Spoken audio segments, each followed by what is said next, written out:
Bonjour à tous et j'espère que vous allez bien. On se retrouve aujourd'hui pour la leçon numéro 26 et dans cette vidéo, je vais vous parler de niveaux clés très importants. Cette vidéo ne doit pas être négligée car elle va vous offrir un réel avantage sur les marchés financiers. Alors il faut savoir que sur les marchés financiers, il existe trois types d'intervenants. Premièrement, les petits spéculateurs, c'est-à-dire nous, les traders indépendants. Deuxièmement, les grands spéculateurs, comme les banques ou les fonds d'investissement, qui eux investissent des sommes beaucoup plus importantes que nous et donc ont plus de chances de faire réellement bouger le marché. Troisièmement et pour finir, les grandes entreprises, aussi appelées les commerciales, qui eux impactent considérablement les marchés financiers. En gros, c'est leur échange qui font fonctionner une grande partie de l'offre et de la demande. Alors il faut savoir que les grandes institutions ne se préoccupent pas du tout de ce qu'on peut trouver sur les graphiques boursiers. Ce qui les intéresse, eux, c'est le prix. Oui. Il existe des prix clés et c'est sur ces prix clés que les grandes institutions comme les banques ou les fonds d'investissement auront tendance à investir. C'est pour cela qu'il faut obligatoirement connaître ces prix clés. Ces prix peuvent servir de support ou de résistance ou d'un endroit idéal pour placer son take profit. On les appelle les supports et résistances institutionnels. Alors qu'est-ce qu'une résistance ou support institutionnel? C'est tout simplement un prix. En swing trading, les supports et résistances institutionnels seront identifiables sur des prix ronds. Par exemple, quand le marché arrive sur les 1.10 000, ce qui est un niveau très important à surveiller. Mais je pense que devant un graphique, vous allez mieux comprendre. C'est parti.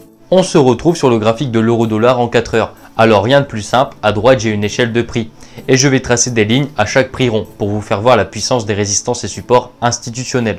Alors ici, les 1.10 000, je trace une droite. Prochain chiffre rond, les 1.09 000, je trace aussi une droite. Ici, les 1.08 000, je trace une droite. Et pour finir, les 1.11 000. On est d'accord que tous ces chiffres sont des chiffres ronds.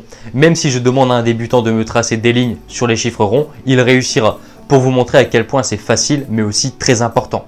Je ne sais pas si vous l'avez remarqué, mais toutes les droites que j'ai tracées ne sont pas laissées au hasard sur le graphique. Par exemple, la droite des 1.10 000, elle est vraiment importante. Regardez le nombre d'impacts sur cette ligne de prix. La ligne a été touchée une fois, deux fois, trois fois, et je reviens un peu en arrière et on peut voir que le marché est venu buter encore plus de fois, plus de 3 fois sur la zone des 1.10 000. Je sais, vous êtes en train de vous dire c'est incroyable la puissance d'un seul prix.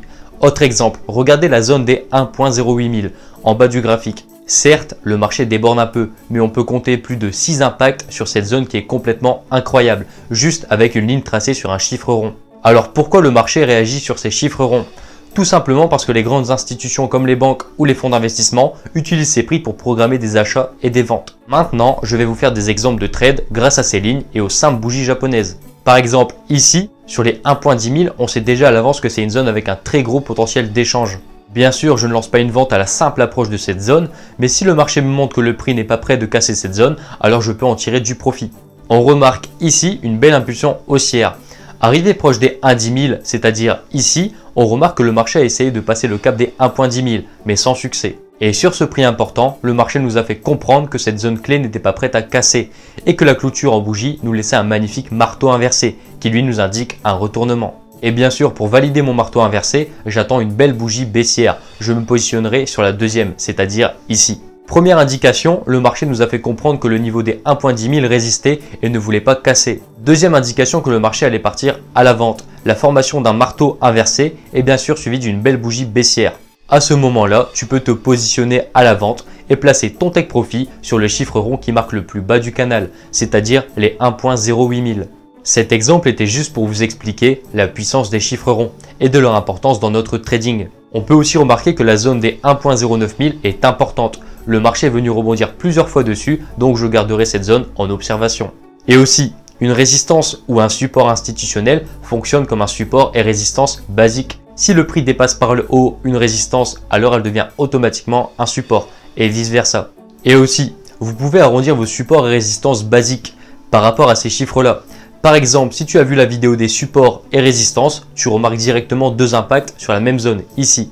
Je trace de ce fait une résistance en rouge et comme ce niveau marque les 1.10 000, je peux soit annoter ma résistance, c'est-à-dire inscrire 1.10 000, soit placer une ligne dans ma résistance. Avec cette astuce, vous verrez un petit encadré en noir 1.10 000. Comme ça, à chaque ouverture de graphique, vous saurez que ce niveau est important. Personnellement, j'ajuste mes supports et résistances en fonction des chiffres ronds. Et bien sûr, ne tracez pas des lignes partout, à chaque prix rond. Tracez uniquement des droites aux endroits où le marché a déjà rebondi dessus, ce qui prouvera à l'avenir que cette ligne de prix est intéressante à surveiller. Point essentiel à retenir, surveillez les chiffres ronds. Personnellement, je surveille tous les 100 pips comme vu sur l'exemple sur l'euro-dollar. Cette zone de prix peut vous servir de support et de résistance et d'endroit idéal pour placer votre take profit. Si vous avez des questions, n'hésitez pas à les poser dans l'espace commentaires. J'espère que cette vidéo vous a plu et passez une excellente soirée et je vous dis à bientôt.